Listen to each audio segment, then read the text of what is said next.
A very good morning to you. You are listening to the Woman to Woman show with me, Dami Okeke, sitting in for Maria.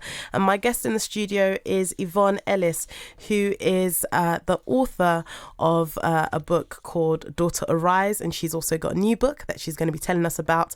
But she has just been sharing with us quite vulnerably her journey with sexual abuse. And unfortunately, she was a victim of sexual abuse by her own father. So a very heartbreaking experience to have endured for 5 years. And like I said before, if you have any kiddies in the room, I would advise perhaps either tuning away or using your discretion as to whether or not they can handle the topic of discussion. So Yvonne, what about your faith in all of this? Did you grow up in a Christian household? No, I didn't grow up in a Christian household, but we did used to pray before food. But no, we weren't. We wasn't a Christian family. My dad was in a fraternity, so into Freemasonry. But Sundays, my mum would, tell us we could go across the estate to the church, St. Peter. So me and my brother and sister used to go across to church, but we weren't. We just went over there to muck about. We weren't taking it seriously or anything like that. But no, I didn't grow up in a Christian household. I came to find faith when I was 21 years old. By this point, I'd been out of care for quite a few years. I was a young single parent. I suffered terribly from depression.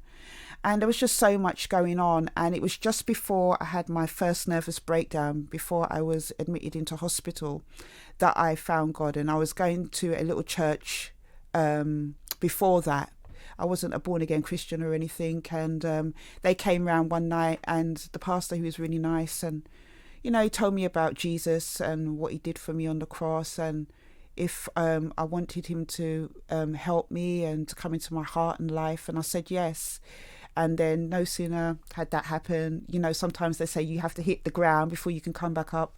So it's just at that point when I was about to be admitted to hospital that I found Jesus. But it's been the best thing that's happened to me, really. And when you discovered about this Jesus that loves you, that died for you on the cross, did you have questions like, okay, why did you allow this to happen to me then, God? Why did you allow me to go through all these things?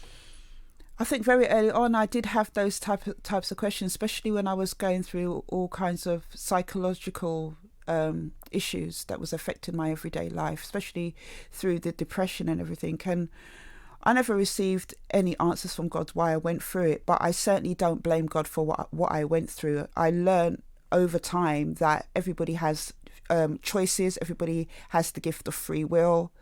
There is also sin, people make their decisions and choices, and my dad made that decision and choice to abuse that relationship, and I've never blamed God for it, even though there has been times where I've cried and gone to him when I've struggled with things to do with the aftermath of it, to ask why it happened, but he's never specifically answered me about that. But I've been able to find so much more, and I've never received any justice for what's happened to me with my dad, but I'm trusting God for everything, and I know he's faithful. So, and how do you reach a place of peace, knowing that the people who have done this, maybe there's no remorse, there's no sense of, we're sorry for what we did to you? How do you arrive at a place of forgiveness and move on with your life? Well, that was a journey in itself. It took me about probably 10 years to get to a point of forgiving my dad for what he'd done to me. And that was when I came out of hospital and was in psychotherapy. I was able to start to work through some things to do with that. My mum, it took a bit longer just because I think by that point I was a young mum myself and couldn't understand why she didn't protect me and stuff. But it has just been a journey of understanding that, for me personally, with everything, it was working through the issues and realising holding on to bitterness and anger and hate wasn't affecting him or them. They were living their life. It was only affecting me. And I remember reading something ages ago that talked about it's like drinking poison and expecting the other person to, die. But it doesn't happen like that, And I've just had to learn over years, and this has been a process over years, of learning about forgiveness and trusting God that he will repay for what has happened to me. And I'm just happy to have his peace and his love to help me to live my life, because one of the things I decided earlier on, especially after everything that I went through, is that I'm not allowing sexual abuse to take any more of my life. I am claiming back my life. It's my life, and it had so many years. My childhood, my teens, my 20s. You know, I want to live my life on my terms. So those things are what's helped me to have peace and, you know, get through the things that I've gone through. And if somebody's listening right now and maybe they're still bruised, they're still broken by what they experienced, and they're not quite where you are now, what would be your words of encouragement to them, those who have experienced, you know, some form of abuse or rejection, neglect? Well, what I would like to say to them is that you have to take each day as it comes. And the most important step that you will ever take is first acknowledging to yourself what's happened to you, and then finding somebody, whether that is through therapy, a counsellor, a close trusted friend, somebody that you can open up to, even confidential helplines, to tell somebody what has happened to you. Because believe it or not, that is the most biggest and important step if you've gone through childhood sexual abuse. And that is one step of the journey, but it's the most important step. Another thing I would say to you is don't blame yourself for what happened to you as a child. As children, we can only do, and, you know, we take our example from our parents as children. And if somebody has abused us, who is an adult or in a trusted authority position, has done that to you, and they've taken your trust and violated you in this most traumatic and terrible way, you have nothing to be ashamed of. Don't blame yourself. You've done nothing to be guilty of. It is the perpetrator's actions, they're to blame. So please don't blame yourself. And the last thing I want to say to you is that Jesus loves you. He cares about you. Even if you can't tell anybody in your own private space, you can open your heart to him.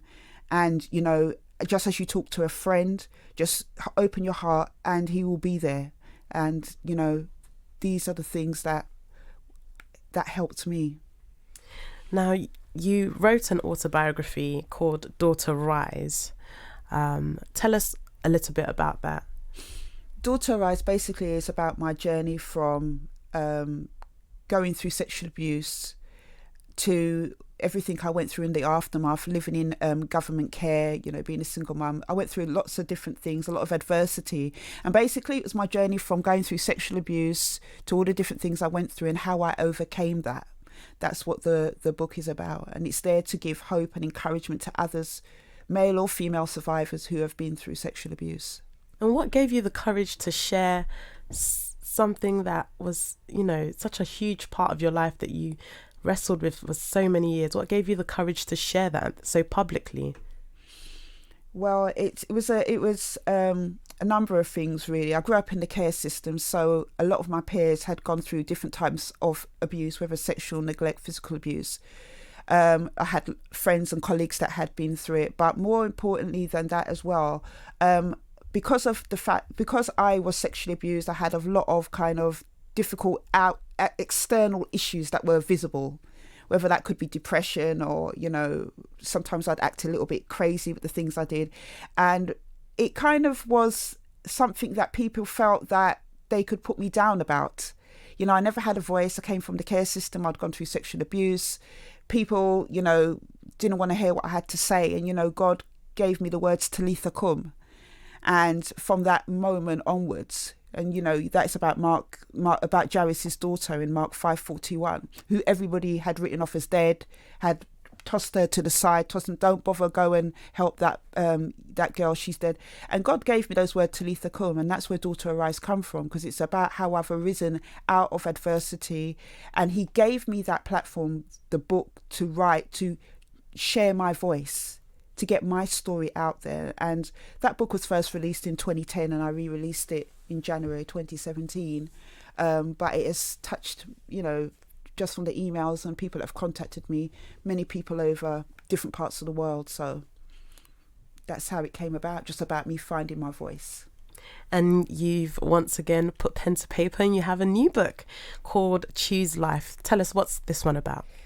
Well, Choose Life basically is about helping survivors who are not even at a stage of even being able to tell anybody about their experience. And it really came about from, I have an organisation called Daughter Arise, and for the last 8 years I've been supporting survivors of sexual abuse. And it's just come about from the people that I've met, and knowing that a lot of people, there's over 11.7 million adult survivors of childhood sexual abuse in this country. And, to look around, you would never think that because you don't really hear about it. So when I wrote the book Choose Life, it really was about thinking about those people that can't find a voice, who don't feel they can tell anybody, giving them something that they can do in the privacy of their own home. And Choose Life really is about helping them, facilitating that process of being able to choose life. It's got in there awareness, education about sexual abuse in it, because believe it or not, a lot of people who've gone through sexual abuse don't even know what they've gone through is sexual abuse, but they're living with all the aftermath of it. So it's got education in there, research that I've done in there. I share diary entries from a very vulnerable part in my life, 2000 to 2002, to show people where I was, that I didn't just arrive at this person that I am today. It has been a 30-year journey to get to where I am. I share poems in there. Also as well, I do workshops and things, and so I've devised exercises in there, very simple exercises of things that can help somebody who has been through sexual abuse to do in the privacy of their own home. So it's got goals, dreams, affirmations, declarations in there, a complete book that I wanted to give, a self-help workbook that I wanted to give to the survivor for them to be able to start their journey to finding their voice. And what age would you say this book is sort of suitable for? How old or how young do you have to be to kind of really, get to grips with the book? I would say probably around 16 upwards. From when I was in care, they have services out there for children, like NSPCC for instance is up to 16. So I wanted to kind of start from that gap, really. 16, 17. I remember when I left care, 16, 17, there was nothing out here. There was no Daughter Arise, there was no kind of help or anything like that. Some people are not ready to engage in support groups and different types of help. So 16 upwards would be the age. And, just to clarify, Daughter Arise isn't just a book, it's actually an organisation, isn't it? Yeah. We're based in Brixton, and Daughter Arise, we run a support group once a month. Been doing that for 4 years. When we started 4 years ago, there was nothing like it in South London. We offer practical help, mentoring and befriending. We have a helpline.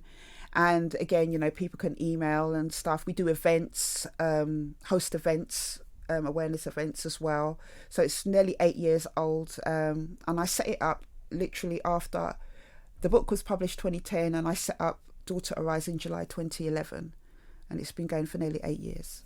Just to say, we've had a text come in from Kathy. Thank you so much, Kathy, for your text message. It says, "Good morning, Yvonne. You are a very brave lady. Your courage to speak out is an inspiration. You are the daughter of a king. You are royalty, Yvonne. May God use your life and story to reach out and help others. May God bless you greatly, sister. Love and blessings, Kathy." Thank you so much, Kathy, for that. You. And how important is that, would you say, the whole sort of having a support system, having people around you who are on your side, especially when the perpetrators are not remorseful? How important is that to somebody's healing? It is very important to a survivor of sexual abuse. It's very important to their healing, but unfortunately, in a lot of cases, when a survivor chooses to speak out about sexual abuse, they're ostracized from their families. It's a huge problem in the Black community, and it's a huge problem in all sectors of society, that the first thing that happens is that you're immediately shut down. It's very few and far between over the years, whether through my work supporting survivors with Daughter Arise, friends, colleagues, that I've heard that the family, when they've tried to open up and tell the family that they're supported and helped. A support system is very, very very important. For me, my support system is my husband, Stephen. I have a couple of close friends. I have a counsellor, mentor who supports me as well. My circle is very, very small, but it is an important network for me. And obviously, my biggest foundation is my prayer time with God, and that's really been the foundation for everything. It's very important. A lot of people don't have that, and that's why Daughter Arise is there. That's why we have the support group, where we have women that come from all different parts of London, sometimes outside London, to attend, because it's about peer empowerment. They get that support that they haven't got from their family with Daughter Arise in the support group. And we're going to be finding out some important events that are coming up for Yvonne, and how you might be able to head down to some of them.